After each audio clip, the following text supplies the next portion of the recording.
E agora sim, no Jornal Brasil Atual, nós vamos fazer contato com José Dirceu, que é ex-ministro-chefe da Casa Civil no primeiro governo Lula, também foi deputado estadual, federal, pelo estado de São Paulo. Muito bom dia, José Dirceu, bem-vindo ao Jornal Brasil Atual. Bom dia, Rafael. As ordens. Obrigado pela tua participação, sempre um prazer tê-lo aqui conosco. José Dirceu, normalmente tem um ditado popular que diz que o Brasil só começa a funcionar depois do Carnaval.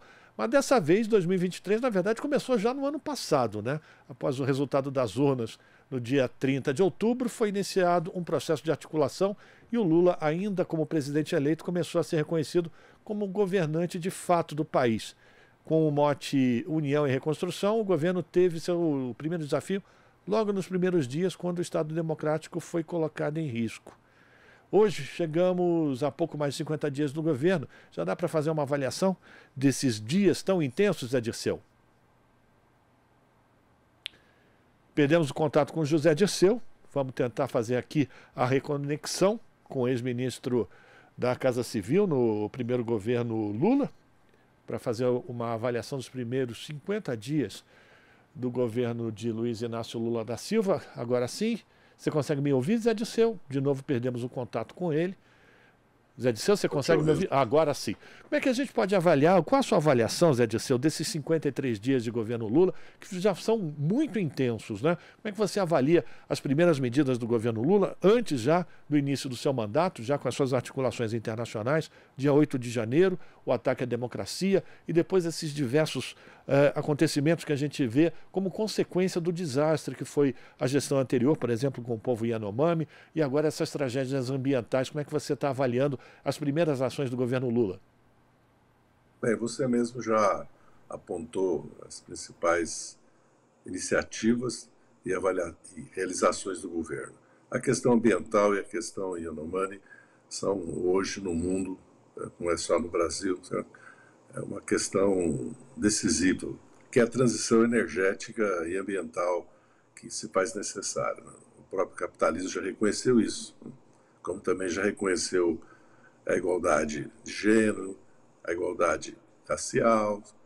Basta ver que todas as grandes empresas hoje têm essas agendas. Mas o que marca o governo do Lula, em primeiro lugar, é a derrota do golpe, que é a reafirmação da democracia.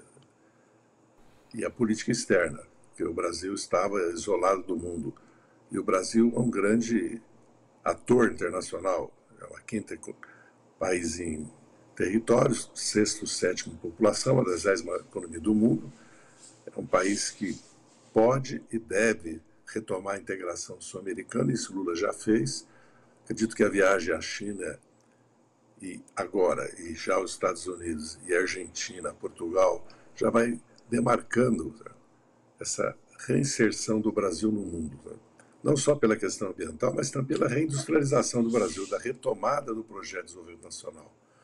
Lógico que o governo está marcado também pela reconstrução dos ministérios que estavam destruídos, inclusive da ciência e tecnologia, que é o que há de mais importante nos próximos 10 anos para o Brasil, que está atrasado em matéria educacional e em matéria científica. E o Lula e o governo recomeça a reestruturação do Ministério da Saúde e Educação também, certo? Não só cultura, ciência e tecnologia. E garantir os programas sociais, certo? Que não tem só um efeito de combater a fome, certo? Combater a pobreza, mas também de reativar a economia, porque nós precisamos de demanda para a economia cresça. E as políticas adotadas nos últimos 6 anos, com teto de gasto, com privatização, elas levaram a uma estagnação econômica. Nós estamos, na verdade, no último trimestre, já quase em recessão. Então, relançar, certo, os programas sociais, certo, retomar o diálogo sobre a reindustrialização, certo, reinserir o Brasil no mundo, significa que voltamos ao fio da história, porque a integração também faz parte disso, que é o projeto de desenvolvimento nacional. O que diferencia o governo do Lula do governo do Temer e do Bolsonaro é que eles abandonaram o projeto de desenvolvimento nacional. Eles abandonaram o Brasil como nação, certo? Eles veem o Brasil como um apêndice, né, do mundo ocidental, vamos dizer assim, e com uma visão muito da Guerra Fria, quando nós temos um mundo que é um outro mundo, uma outra geopolítica, com a presença da China, da Índia, da Rússia, do Irã, da Turquia e dos blocos. Então, essa questão do projeto de desenvolvimento nacional tem que ser vista ao lado da questão democrática e da questão social. Sabe? Agora, E o país passou com desmonte praticamente dos grandes programas que haviam sido implantados. A gente está conversando com o José Dirceu, que foi ministro, chefe da Casa Civil no primeiro mandato do governo Lula. A gente vai falar sobre essa questão da retomada do crescimento econômico, até com o enfrentamento dessa questão dos juros no Brasil, a autonomia do Banco Central. Mas eu queria falar contigo também, Zé Dirceu, sobre o reposicionamento do Brasil no tabuleiro internacional, na geopolítica. O presidente Lula fez questão de dizer para o presidente Biden que ele não queria participar da guerra, ele estava lá para buscar soluções para a paz.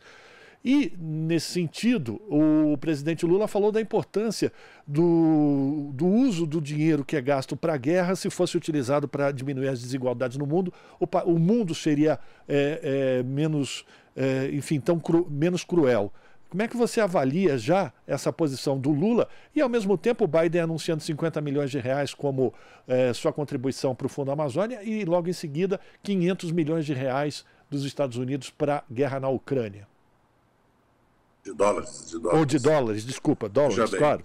Essa questão da guerra, infelizmente, já é praticamente regra nos últimos anos, praticamente nos últimos 20 anos. Vamos lembrar que os Estados Unidos invadiu o Afeganistão e o Iraque, destruiu a Líbia e a Síria.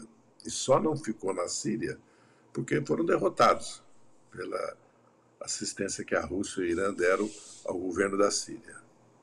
Argumentar o caráter autoritário, ditatorial de um governo para você romper todas as normas internacionais, porque ou nós nos guiamos pela não intervenção, pela autodeterminação, pelas soluções pacíficas, ou nós viveremos num mundo de guerra. E guerra nós sabemos o que significa, nós já estamos vendo, vimos o Iraque, a Síria, a Líbia, o Afeganistão, e agora estamos vendo na Ucrânia. Certo? É tragédia humanitária, certo? É destruição, certo?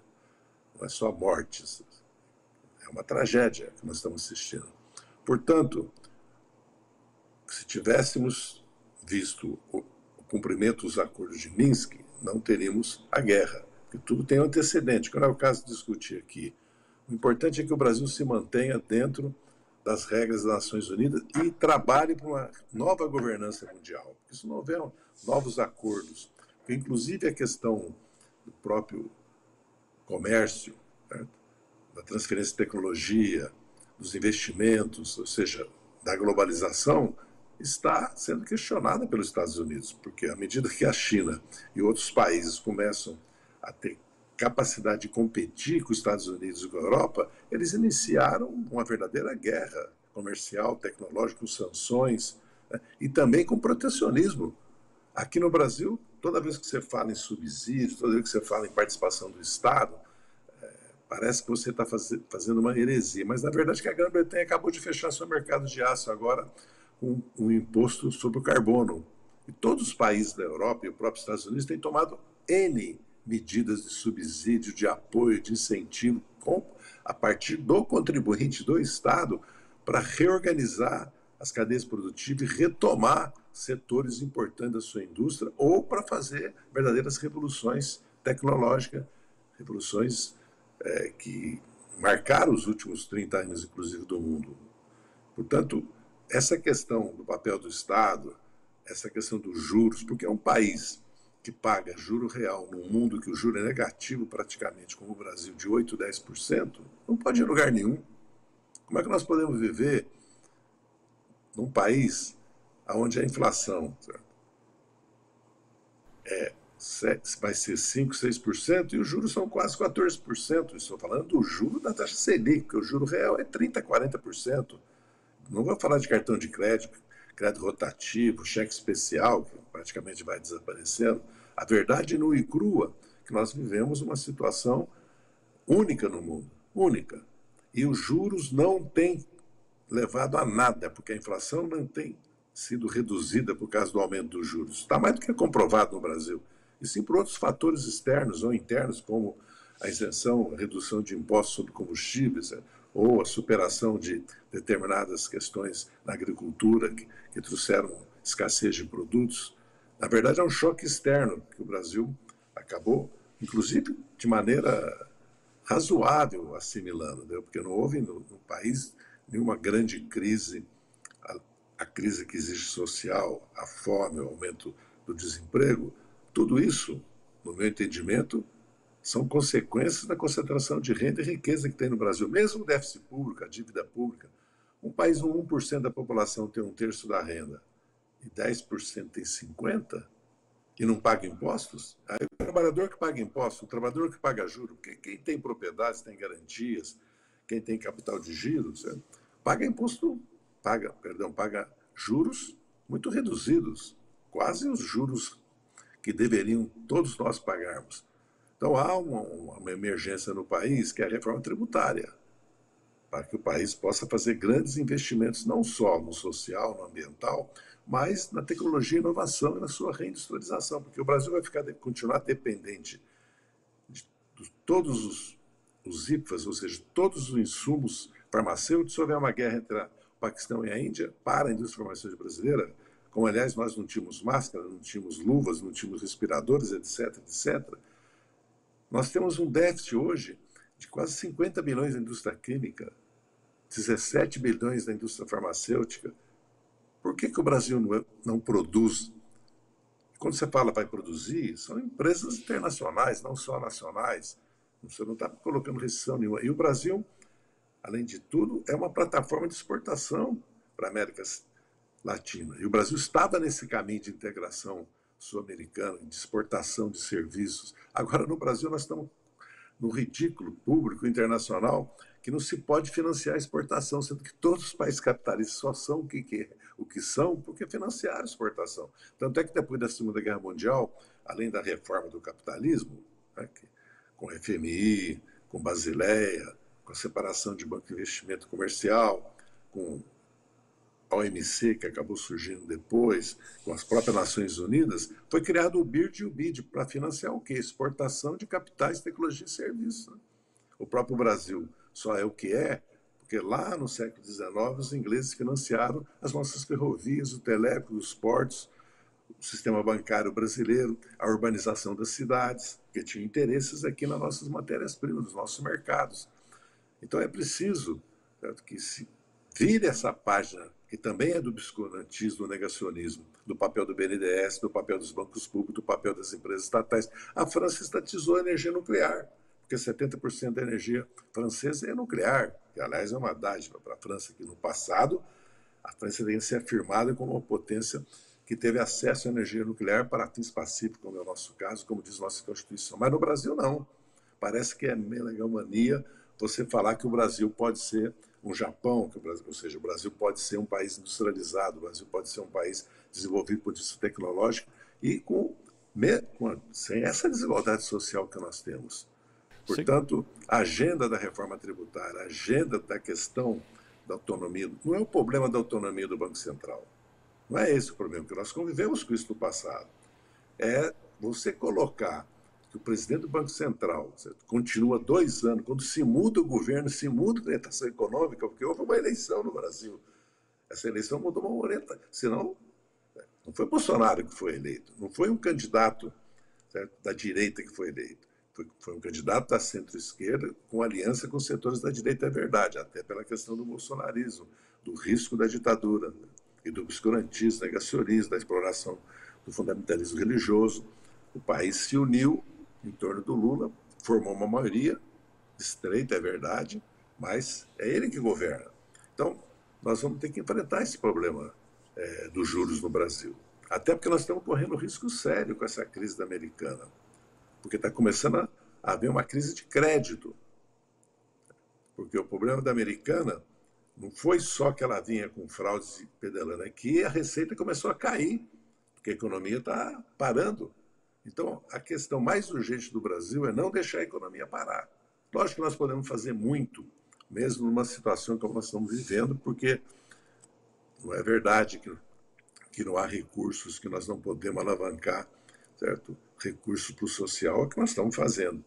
Porque se o país quer crescer, certo? Ele precisa de investimentos. Se ele precisa de investimento, ele precisa criar condições para o investimento externo, para a transição energética e ambiental, para a modernização da sua infraestrutura, para construir 20, 30 milhões de casas, para levar o saneamento a 70, 80, 90% dos brasileiros e reorganizar, como eu já falei, a indústria que o Brasil tem, porque há mercado interno no Brasil, há mercado interno na América do Sul, mais de 200 milhões de habitantes aqui ao nosso lado, só na América do Sul. Dúvida. Portanto, é um novo governo, E nesse para sentido, além da questão democrática, para além da questão da política externa, da reorganização dos ministérios da educação, saúde, dos programas sociais, né, e também da cultura, da ciência e tecnologia, certo? Nós temos essa questão fundamental, que é retomar o desenvolvimento nacional, o fio da história, que o Brasil sempre, desde a era Vargas, certo? Vem, e foi uma luta pela própria classe trabalhadora, né? Nos últimos 100 anos, desde 17, das primeiras grandes greves, certo? Para que o país seja soberano, tenha autonomia, e autonomia significa autonomia econômica. O país tem que... A principal soberania de um país é a sua capacidade de se desenvolver. E nesse mundo atual é a revolução científica e tecnológica. E não há como sair disso sem uma redistribuição de renda, riqueza no Brasil. Zé O Dirceu, instrumento para isso existe. A Europa fez no século XIX, é a reforma tributária, e fez a agrária também e a política. São perfeito. outras questões que nós temos. Perfeito. Zé Dirceu, a gente só tem mais 2 minutos de jornal e eu queria uma avaliação tua também do posicionamento político do governo Lula, ou do presidente Lula. A gente está vivendo essa tragédia aqui no estado de São Paulo e ele fez questão de vir ao estado e ficar lado ao lado com o governador Tarcísio de Freitas e também o prefeito de São Sebastião, ambos da oposição, mas ele fez questão de trazer essa mensagem. Como é que você avalia também esse posicionamento do Lula de união, de reconstrução do Brasil, também do ponto de vista político? A gente só tem mais 1 minuto, só uma avaliação rápida tua, Zé Dirceu, por favor. A ação da federação, é a restauração democrática, porque frente a situações como nós estamos vivendo, são consequências, né, da nossa irresponsabilidade da ocupação do espaço, né, como o uso da água, da terra. Isso não é desastre natural, como até eu estava ouvindo o Miro, fez questão de destacar, é a federação, a união de todos os estados, de todos os esforços do governo federal, dos municípios do estado, para enfrentar, como nós devemos fazê-lo também, para enfrentar a pobreza no Brasil, para enfrentar a miséria, a desigualdade. O Brasil precisa de um pacto para fazer essa reforma tributária e para ter um projeto, um programa mínimo de como o país avançar nos próximos 10 anos. Porque senão o Brasil vai ficar cada vez mais desigual e nós vamos terminar como os outros países. Porque se você olhar da Colômbia até a Bolívia, nós tivemos insurreições na Colômbia, no Equador, no Peru, no Chile, na Bolívia, porque a pobreza leva, evidentemente, a desorganização totalmente do tecido social, a unidade nacional de propósitos, de objetivos, mesmo dentro da luta política, da luta de classe, das contradições que existem em nosso país, que existem no mundo. Mas é preciso ter atenção para essas gravíssimas consequências de como nós estamos ocupando e usando a água e a terra. Isso vale para a agricultura também, para o agrotóxico, para o desmatamento, para o avanço sobre todos os biomas brasileiros, certo? E vale para a questão urbana. É gravíssima a situação urbana no Brasil. São 40 milhões de brasileiros que vivem em áreas de risco. Quantos são? O problema da mobilidade urbana, esse problema é gravíssimo, que milhões de brasileiros não têm onde morar, entendeu? É preciso essa questão de todas essas bacias hidrográficas precisam ser... O Brasil precisa fazer em 10 anos, quase 100 anos, muitas frentes, né?